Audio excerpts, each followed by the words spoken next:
AI 時代細路仔要學啲乜嘢？好多3到15歲細路仔嘅家長都有個好普遍嘅疑問：AI 都已經可以自己獨立寫代碼啦，細路仔仲有冇必要學編程啊？其實呢個問題直指出核心嚟啦。AI 時代細路仔究竟要學啲乜嘢？答案好清晰明確。AI 時代細路仔唔單止唔使放棄學編程，反而更加需要系統咁去學編程。未來嘅細路仔唔使親手去敲寫每一行代碼，但係一定要掌握編程核心嘅邏輯思維、框架結構同埋判斷能力。AI 可以好快咁生成代碼，但係代碼合唔合理、邏輯有冇漏洞、功能可唔可以落地、有冇 bug 可唔可以迭代優化，呢啲關鍵嘅判斷，淨可以靠細路仔自身嘅思維能力嚟完成，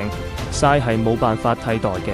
呢個同數理學習係同一個道理。計算器可以好快計出任何複雜嘅算式，但唔代表細路仔唔使學數學、唔使練邏輯，同樣咁嘥可以寫代碼。絕對唔代表細路仔可以唔識編程邏輯。少兒編程嘅核心價值，從來都唔係教細路仔敲代碼，而係訓練細路仔嘅計算思維，學識拆解複雜嘅問題，設計解決嘅流程，測試落地嘅結果，持續咁優化方案。喺 AI 嘅浪潮之下，真正具備核心競爭力嘅細路仔，唔係嗰啲淨係識機械咁寫代碼嘅人，亦都唔係嗰啲淨係識依賴 AI 嚟提問嘅人，而係嗰啲識底層邏輯式善用 AI 工具，仲可以將自己嘅想法落地變成作品嘅細路仔。咁就可以睇得出 AI 時代嘅編程教育冇被淘汰，反而係完成咗全面升級。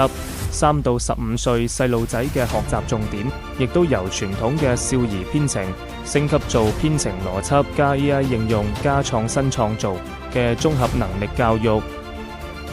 關注澳門人工智能教育中心，關注新時代嘅青少年教育，歡迎過嚟體驗試堂。